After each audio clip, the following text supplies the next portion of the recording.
Good morning. I want to thank everyone for being here today. Our county is going through a difficult time, and it is important for each and every one of us to remember and understand it is COVID-19 that we need to focus on defeating. We cannot lose sight of that simple reality. It is COVID-19 that is attacking our community. It is COVID-19 that is impacting our ability to live our normal lives. It is COVID-19 that is impacting our children's education, hurting our economy, and affecting our small businesses. A once-in-a-generation global pandemic. A pandemic that requires us to confront it honestly, openly, and with a steady hand. To be honest about the realities and the difficult choices that we have to make to try to bring a sense of calm, to try to bring us together to get through this difficult period. Instead of that, we are seeing an awful lot of this bringing out the very worst. We see people attacking doctors, questioning public health experts, sharing misinformation, stating things that are simply and unequivocally untrue. We see another group of folks telling people to just wish it away. Let's just ignore it. Let's just act like it's not here and everything will be okay. We see an environment where instead of taking accountability for what we're doing and acting responsibly, we come up with excuses. We got to have someone to blame. Contrary to what some of my colleagues are telling you, this pandemic was not caused by the state of California. Contrary to what some of my colleagues are telling you, this pandemic was not caused by Governor Gavin Newsom. It isn't the fault of San Diego State University, and it certainly isn't the fault of a color-coded metric system. And we're not being honest with the public when we don't confront the realities of what we face and find a way to responsibly chart ourselves through this situation. In particular, Supervisors Jim Desmond and Kristen Gaspar are inciting a fight between government and small business. They are exploiting the pain and suffering that small businesses are going through as a result of a global pandemic as a wedge for political gain. It is reckless and irresponsible leadership. Right now in San Diego County, we need to focus our efforts on battling COVID and not seek out distractions and excuses to deflect us away from the difficult work we need to do. Now is the time as a county to be safe, to be strong, and to beat COVID. As elected officials, we bear the obligation to make difficult decisions, even if they're unpopular, to confront facts, to try and guide our region through a very, very difficult time. I've been in difficult times. I've served in combat situations in environments where life and death was at risk, and it's really easy in that environment to say, well, I just wish this wasn't the case. Let's act like we're not here. Let's act like this isn't happening, or to blame it on somebody, but that doesn't help. What helps is us calmly working the problem, navigating our way through there, trusting and respecting the people you see standing here behind me.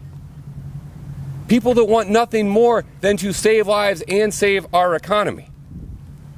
But poor decision making, driven by politics, is impacting our ability to respond. I desperately fought time and again to avoid the situation we face today. In June, I was repeatedly the lone no vote against expedited reopenings. I thought it was a bad decision to open more high-contact, high-risk locations too soon. I repeatedly warned that it could trigger the probability that we would have to reclose the entities we had just opened. I felt strongly it was not only in our public health interest to move slower, but it was in our economic interest to move slower, to move consistently, to have a steady movement from close to open, not open, close, open, close. Now, many of my colleagues had a lot of fun sowing the seeds of discord and discontent at my expense as we tried to work through that difficult environment. Sadly, the expedited reopenings in June bore out to be a mistake. In July, facing significantly rising cases, we were forced to implement additional restrictions. It hurt our economy more than if we'd done it right from the first time. And again, the responsibility we bear, sometimes you have to tell people that what you want to do might not work out best for us as a region. We have to be willing to make the hard decisions that will help the entire community. And we didn't do that in the first evolution.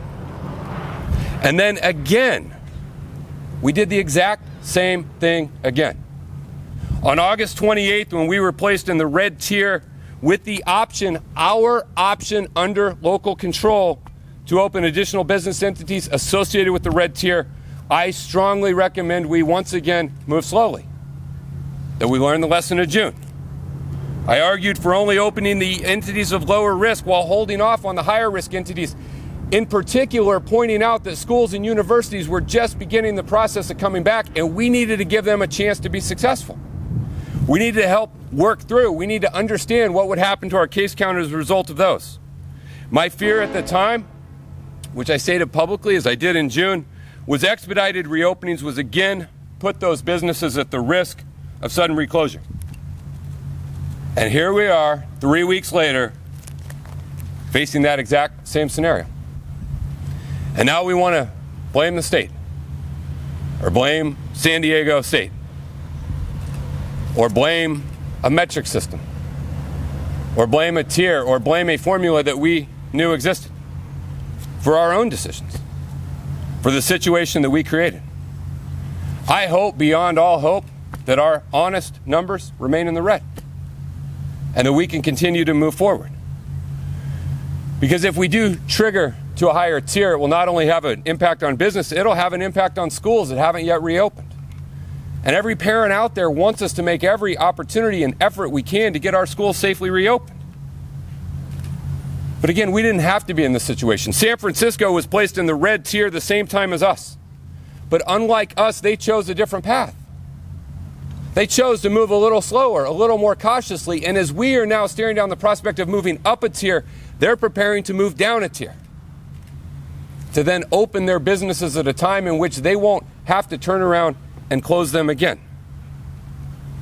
We could have been in the same position. Regardless of the outcome of tomorrow's numbers, and I do believe there's a decent chance we stay in the red tier, certainly possible we move into a higher tier, we won't know until perhaps tomorrow. But regardless, it is time as a county we redirect our energy and our efforts towards slowing the spread, exercising caution, making difficult decisions, and doing it responsibly. We're in a battle against the virus, and we must confront and accept that reality. Before we hear from a few speakers, I want to speak directly to those small business owners and workers who are being most impacted by this situation.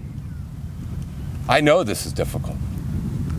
Being in small business is hard as it is, much less during a global pandemic. But simply telling you that ignoring public health orders or to blame someone else, it would not be telling you the truth. It wouldn't be honest. My colleagues are exploiting your pain and your anguish, and it's wrong. I am sorry you are facing the prospect, some of you, of having to close your indoor operations again, and I wish that wasn't happening. I fought hard to avoid this situation, but it's where we are, and I know that you simply want to run the business you built your life putting together. I know you want to feed your families and you want to support your workers. But what is being sold to you as a solution will not help your situation. It will only make it worse. We have seen countries try the approach being advocated for here. And what was the result? Death rates far in excess of surrounding countries with zero economic benefit. Zero economic benefit. The only responsible path out of this is slow the spread, open safely and responsibly, and do all that we can to help those who have been impacted. There are limits in a county government of what you can do in an economic crisis.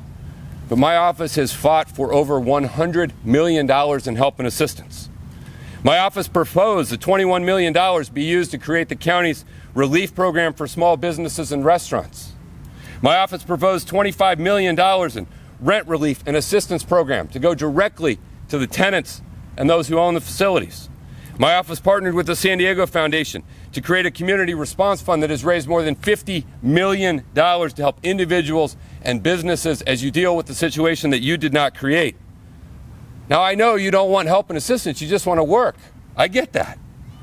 But reckless reopenings will not help your business. And lastly, we must acknowledge that in this pandemic, not every community is being impacted the same. In the state of California, there's been a 5-fold increase in COVID-related deaths among the Latino community between May and August. According to the state of California, we have more than 328,000 Latinos who have contracted COVID. More than 7,000 have died. Latino deaths are higher than any race or ethnicity in our state. In San Diego, Latinos account for more than 62% of all COVID infections, almost half of all deaths, but make up just more than 30% of our population. Many Latinos and other people of color have been our frontline heroes during this pandemic. Our healthcare workers, our service care workers, they're going to work on the front lines, and they are counting on us as a community to chart a response and a path forward that serves all of us. Anytime you're in a tough fight, you want trained professionals on your side. Folks who are experts in the field and who can give you clear, objective, non-biased information. In a global pandemic, that means you rely on folks who are trained and have expertise and know how to fight global pandemics. That's why you rely on public health experts, scientists, medical professionals, infectious disease experts. But it's not enough to just have them talk. You actually got to listen to what they say. And then you got to have the courage to try and put that into practice in guiding our way through this. And I'd like today for you to hear from a few of them who are here. First up, I want to introduce Dr. Rodney Hood, Medical Director of CareView Health Centers with San Ysidro Health and President of the Multicultural Health Foundation, to provide his expert opinion and guidance on the situation. I appreciate Dr. Hood. He has been a tremendous resource to me as we seek to work our way through this, and I appreciate him being here today. Dr. Hood?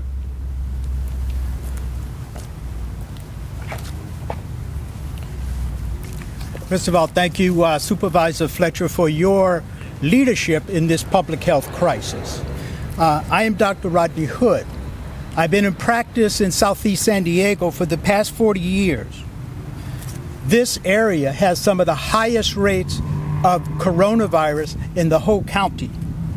The communities I serve are ethnically diverse, low-income working families that are at greatest risk for contracting this disease, because many are critical frontline service workers and live in multi-generational families, and their exposure places them, as well as their families, at risk for suffering the consequences of this deadly disease. The same community is also financially, socially, medically, disproportionately negatively impacted as a consequence of this pandemic. These realities lead them to have strong desire to want to return to normal by reopening businesses, going back to work and school. However, no matter where you live, no matter what your risk, the best way to obtain the goal of getting back to normal is to first control and defeat this deadly disease that affects all residents of the county. The scientifically established criteria for monitoring when it is safe to reopen in our society has proven scientifically to diminish and prevent our collective risk of a serious outbreak that will result in deadly and potentially overwhelm our hospitals and health system. These criteria are equivalent to traffic lights that tell us when to stop, slow, and go. If we go when the traffic light is red, we run the risk of serious injury and death. We cannot be successful in this battle if we are fighting each other, but must recognize the real enemy, the virus. Until we get a safe an effective vaccine or other type of cure, we must follow proven scientific approach. You've heard it before: social distancing, washing hands, wearing masks. We must take seriously the criteria that are designed to keep us safe and healthy. We can defeat this disease, but only if we work together. Thank you.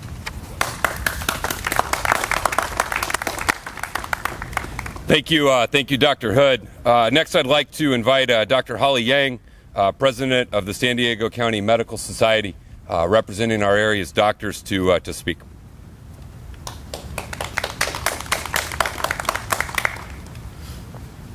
Thank you, Supervisor Fletcher.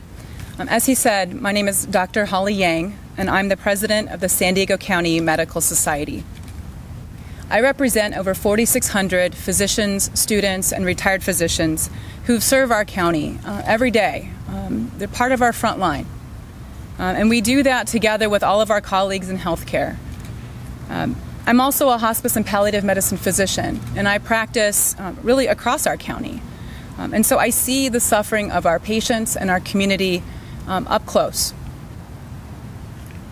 Whether it's because of COVID and someone's in the hospital, or it's a family member who's wanting to visit and can't come in because we need to keep our community and our hospitals safe, or because of financial stresses, not being food secure, worrying about their housing, or trying to educate their children at the same time that they're trying to work. We see that, and we understand that. Our community is actually doing the same. And I'm really grateful for this chance to address our San Diego community.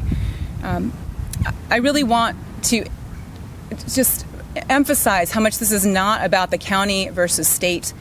It's not about us versus them. It is really about all of us working together.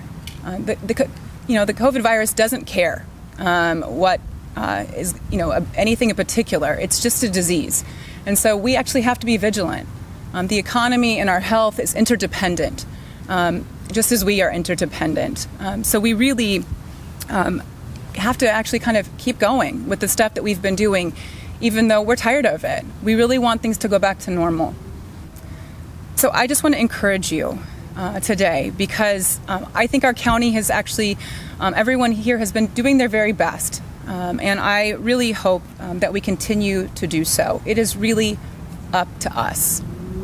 So I want to make sure that we protect our vulnerable communities, that you help our healthcare workers do our jobs in taking care of you.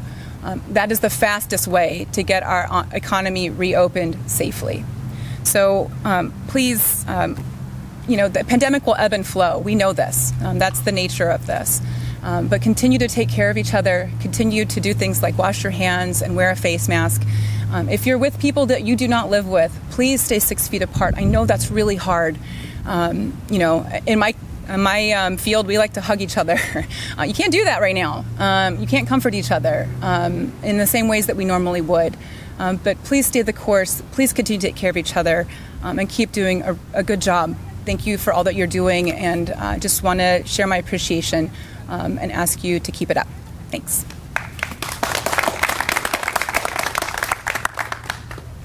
Next presenter will be Dr. Christian Ramers, Chief of Population Health for Family Health Centers of San Diego. I appreciate Christian. From the very beginning, we've spoken regularly about what they need, about what's happening, about what we should be doing, and I appreciate his work on the front lines. Dr. Ramers?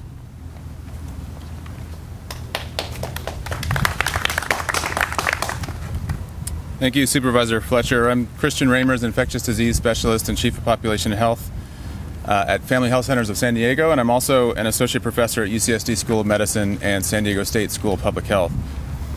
Look, it's been a very difficult 6 months for all of us since the first cases arrived here in March in San Diego. We've had to fundamentally change our way of life. My fellow doctors and nurses, other healthcare workers, and essential workers have had to go to work every day knowing that we could get sick, knowing that we might be put on a ventilator, and knowing that we might die, and worst of all, knowing we might transmit this virus to our family members when we bring it home. And yet we've done it. We signed up for this. This is our duty to care for you, our fellow San Diegans. At Family Health Centers, in our 23 clinics and our 4 open access testing sites, we've diagnosed more than 3,200 cases of COVID so far. I have personally taken care of many of these patients. I've heard their worries about infecting their fellow family members. I've sent some to the hospital and had them come back 20 pounds lighter, having fought for their lives for 2 weeks in the ICU. I've watched some struggle through mysterious symptoms that linger on for months that we still don't understand. And yes, I've seen several of them die. Most of them are older, but some of them are younger than I am. We've learned a lot about this virus in the past 6 months. We've learned about transmission. Initially thought to be only through droplets and close contact, we now believe that transmission occurs through aerosols, especially indoors and especially when people are eating and drinking and can't wear their masks. We've learned about asymptomatic spread. Young people who have mild or even no symptoms at all can spread to those around them and make them much sicker than they are. And finally, we've learned about masks and social distancing, and it seems like the evidence keeps getting better and better how well they actually work. There have also been some surprises along the way. At Family Health Centers, we just had our first case of multisystemic inflammatory syndrome in children, a mysterious inflammatory illness caused by COVID, in this case resulting in a 10-year-old who presented to the hospital with heart failure. We've also seen young people get affected. Although it's uncommon, young people can get severely ill and die from this disease as well. Over the weekend, there was a report of a 28-year-old resident physician in Houston, Texas, who lost her life to COVID, taking care of patients in the ER. The governor's reopening guidelines are based on the best science that we have on COVID-19 transmission, based on the undeniable facts on the ground, such as case rate and test positivity rate, and based on the sound principle that you've heard about this morning, that we're not going to be able to resume our normal activities until we get the virus under control. Why would we ignore everything we've learned about the virus thus far? Why would we disregard what the science is telling us about transmission? Why would we refuse to accept our own experience as recently as July, when reopening too fast led to exponential spread of COVID and potentially got out of control again? Living under these conditions is not easy, but it can be done.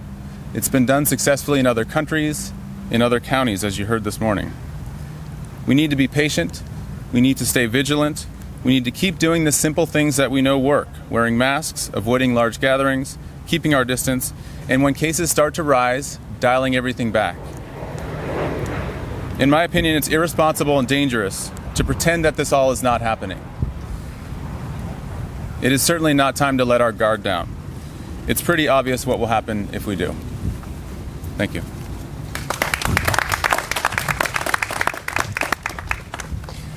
Thank you, Dr. Ramers. Next, we have with us the Chief Medical Officer for San Ysidro Health, and again, I appreciate everything that they've done and everything that they do. I want to welcome Dr. Maria Carredo.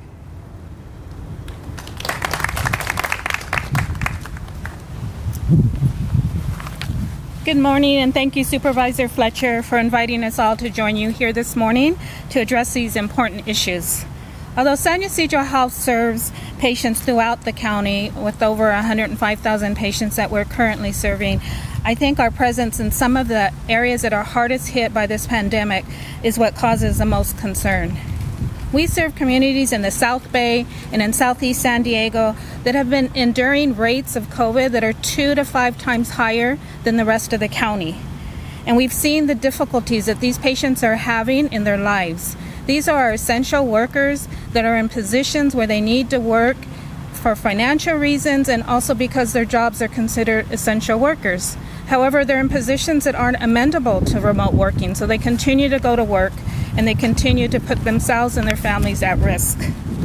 We have continued to encourage testing in our communities, and we're providing the best care we can to keep our community safe. We're educating our community about the prevention strategies that can help them both at home and in the workplace. But we need the help of the entire San Diego County community to try to prevent the spread of this virus. We recognize that 2020 has been a year of unprecedented times, and people are tired. We understand that. We understand and we acknowledge that times have been difficult for the past 6 months for many people, financially, socially, mentally, and physically. Yet we also must acknowledge that all of the conditions that we're undergoing now could have been even worse had not our government and our public health departments put into place all the measures they did to flatten the curve and to lessen the impact of this illness. The enemy is not the government, the enemy is not public health department, the enemy is the virus, and the virus is still here. We still need the community to support us in trying to fight and battle this virus in order to prevent further spread.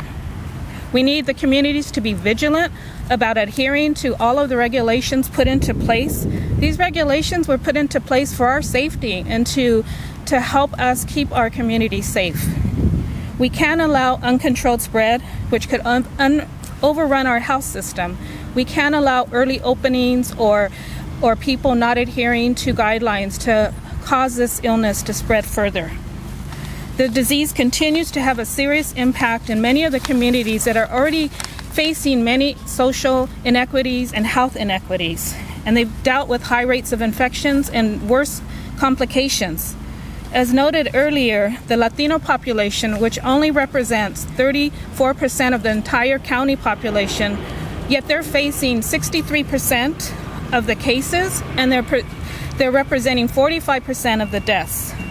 So please, we ask you, don't underestimate the serious consequences of this illness that can occur if you don't adhere to regulations and if you promote early opening. We are one community, and we are in this together. Through continued adherence to universal masking and social distancing, as well as any other regulations that we are held to, whether it be from the state or the public health department, we can have a tremendous impact on the trajectory of COVID, and we can help lessen the spread of this illness and allow all of our communities to thrive. Thank you.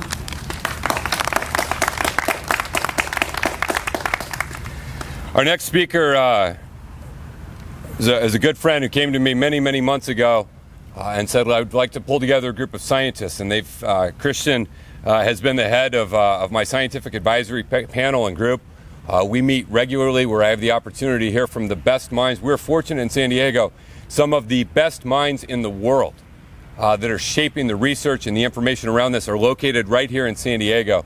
And Christian was very kind to assemble this group and help facilitate regular meetings. And I listen to them, I depend on what they tell me, and I really appreciate all of his work and effort. And I appreciate Dr. Christian Anderson being here today.